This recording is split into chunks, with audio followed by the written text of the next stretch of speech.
Hi అండి, అందరికీ నమస్తే. Welcome back to my channel and welcome back to another mini vlog.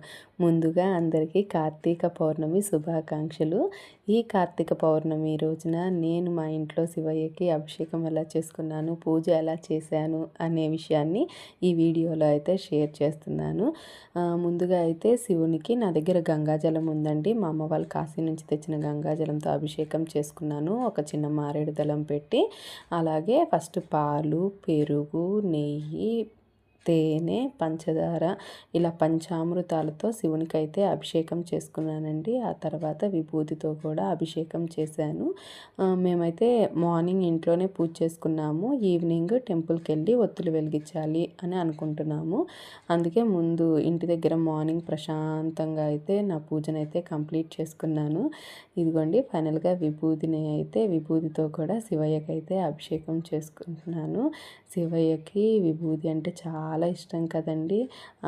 ఆ తర్వాత అభిషేకం అయిపోయిన తర్వాత శివయ్యని అన్ని రకాల పూజలతో మంచిగా అలంకరించుకొని దీపారాధన అయితే చేసుకుంటున్నాను. దీపారాధన చేసేసుకొని తర్వాత హారతి ఇచ్చేసి నా పూజను అయితే కంప్లీట్ చేసేసుకుంటాను. మీరు ఎలా సెలబ్రేట్ చేసుకున్నారు పూజ అనేది నాకు కామెంట్ సెక్షన్లో తెలియచేయండి. అందరూ హ్యాపీగా సేఫ్గా ఈ కార్తీక పౌర్ణమి జరుపుకోవాలని నేనైతే కోరుకుంటున్నాను. నా దగ్గర పారిజాత పూలు ఉంటాయి కదండి, అందుకే ఆ పారిజాత పూలతో అష్టోత్తరం అయితే చదువుకుంటాను నేను డైలీ. అలాగే ఇవాళ కూడా అష్టోత్తరం చదువుకుంటూ పారిజాత పూలతో శివునికి అయితే అభిషేకం చేశాను. తర్వాత శివయ్యకి అందరి దేవుళ్ళకి కూడా ధూపాన్ని అయితే నివేదన చేసేసుకున్నాను. ప్రసాదం అయితే ఈవినింగ్ చేస్తానండి, అందుకని మార్నింగ్ ఫ్రూట్ ఒకటి పెట్టేసి నా పూజను అయితే కంప్లీట్ చేసేసుకున్నాను. ఫైనల్గా హారతి ఇచ్చేసి ఇదిగోండి దేవుడి రూమ్ చూడండి. అసలు దేవుడి పటాలు ఎంత అందంగా కలకల్లాడుతూ ఉన్నాయో కదా. అసలు నాకైతే మా ఇంట్లో ఏ టెంపుల్కి వెళ్ళకపోయినా సరే ఇంట్లో ప్రశాంతంగా ఇలా పూజ చేసుకుంటే ఎంత సాటిస్ఫాక్షన్గా అనిపిస్తూ ఉంటుందో. కానీ మనం ఎంత టెంపుల్కి వెళ్ళినా ఇంట్లో హడావిడిగా చేసుకుంటే అంత సాటిస్ఫాక్షన్ ఉండదు. ఇంట్లో ప్రశాంతంగా చేసుకున్న తర్వాత టెంపుల్కి వెళ్తే మాత్రం ఆ సాటిస్ఫాక్షన్ చాలా డిఫరెంట్గా ఉంటుంది.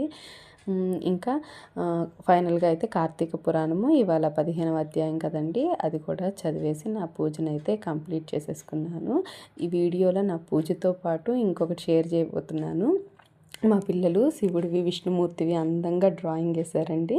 ఇది మా పాప వేసింది. అర్ధనారీశ్వరుడు ఎంత చక్కగా వేసిందో వీటిని కూడా షేర్ చేస్తున్నాను. ఇవి కనుక మీకు నచ్చితే తప్పకుండా లైక్ చేయండి, షేర్ చేయండి. అలాగే నా ఛానల్కి సబ్స్క్రైబ్ చేయండి. మరొక వీడియోతో మీ ముందు ఉంటాను. నమస్తే.